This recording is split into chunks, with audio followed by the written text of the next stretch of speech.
અમે આયોજન પત્રમાં આવ્યા છે સાહેબ, 2 દાડાથી ફરાશે. આજ અમે આ મામલતદાર સાહેબની કચેરીને આયોજન પત્ર કાઢ્યું છે. 2011માં મારે ઝટકા કંપનીને લાઈન નીકળી તે દાડે કોન્ટ્રાક્ટની કંપનીવાળા એવું કહેતા હતા તમને અમે પૈસા આલશે, વળતર આલશે, ઢોબલાના પૈસા અલંગ આલશે, લાઈન ખેંચાય એના પૈસા અલંગ આલશે, પણ કોઈ પૈસા મળ્યા નથી.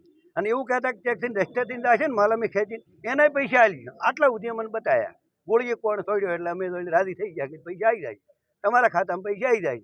હવે આવશે ઝાડકા કાપી નાખે એના કે પૈસા નોખા આવી, એટલે એ કોઈ રૂપિયો આવ્યો નથી. ફોર્મ ભરેલા સાહેબ પડી છે તારે હાલ બતાવો.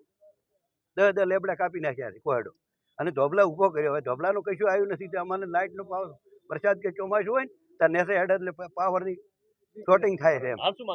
હાલ એટલે એ લાઇનનું ક્લિયર કરી અને અમારી જૂની વળતર છે એ પહેલી હાલે, અને પછી આ નવી લાઇન રિપેરિંગ કરી એનો વળતર ફેર હાલે. 2 વયની વળતર હાલે તો જ આ રિપેરિંગ કામ થાય છે. નકે કોઈ આવશે ને પોલીસ સાથે લઈને આવે છે એટલે બીજું તો શું કરાવે. ખેડૂત છ જય કિસાન જવાન, બીજું શું.